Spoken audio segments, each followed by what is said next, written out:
Brief fact channel کے دیکھنے اور سننے والوں کو میری طرف سے السلام علیکم۔ دوستو، ہماری تاریخ اسلام بہت سارے دانشمندوں اور جنگجوؤں سے بھری پڑی ہے، جن کی داستانیں سن کر مسلمان تو مسلمان غیر مسلم بھی عش کر اٹھتے ہیں۔ تاریخ اسلام میں خلافت عباسیہ اور خلافت عثمانیہ وہ عظیم دور ہیں جن میں اسلام تیزی سے پھیلا، اور آج کی ہماری ویڈیو خلافت عثمانیہ کے ایک ایسے جنگجو پر ہے جس نے 126 سال تک اسلام کے نام پر جنگیں لڑیں اور لاکھوں کی تعداد میں غافلوں کو جہنم وصل کیا۔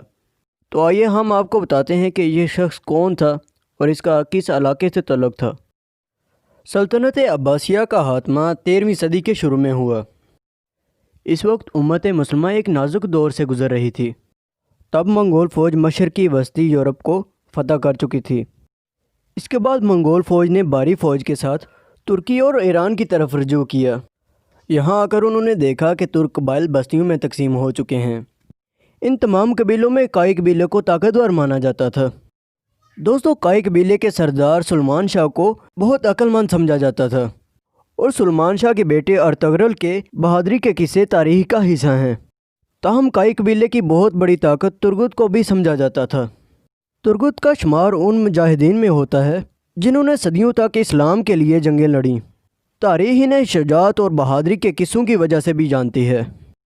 تاریخ میں لکھا ہے کہ ترگت اتنے بہادر تھے کہ وہ اکیلے 20 آدمیوں سے لڑ سکتے تھے۔ ان کی ایک اور خاص بات یہ کہ اگر ان کی آنکھوں پر پٹی بھی باندھ دی جائے تو یہ باہوبی لڑ سکتے تھے۔ تاریخ کی اردو کتابوں میں انہیں نور گل کے نام سے بھی پہچانا جاتا ہے۔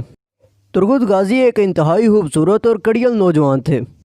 کلہاڑی سے وار کرنے والے اس جانباز کا ہتھیار آج بھی ترکی کے عجائب گھروں میں پڑا ہوا ہے، اور اس کلہاڑی کو دیکھنے لاکھوں کی تعداد میں لوگ جاتے ہیں۔ ترگت غازی کو کلہاڑی سے وار کرنے والا بہترین جنگجو سمجھا جاتا تھا۔ ترگت غازی کے اس ہتھیار کو قدیمی جنگوں میں استعمال ہونے والے ہتھیاروں میں سب سے پہلا نمبر حاصل ہے۔ کہا جاتا ہے کہ سلطنت عثمانیہ کی پہلی جنگ میں بھی آپ عثمان غازی کے ساتھ رہے۔ آپ نے 1299 میں آناگول کو فتح کیا اور 36 سال تک وہاں کے گورنر رہے۔ ترگت غازی کی شہادت بھی ایک مشہور جنگ میں ہوئی۔ دوستو، پہلے انہیں ارطغرل غازی کے ساتھ دفن کیا گیا۔ کچھ عرصہ بعد ان کی لاش کو انیول میں دفن کر دیا گیا، جو کہ سب سے پہلے ترگت غازی نے اسے فتح کیا تھا۔ آخر میں اللہ تعالیٰ سے دعا ہے کہ امت مسلمہ کو ان کے نقش قدم پر چلنے کی توفیق عطا فرمائے۔ آمین ثم آمین۔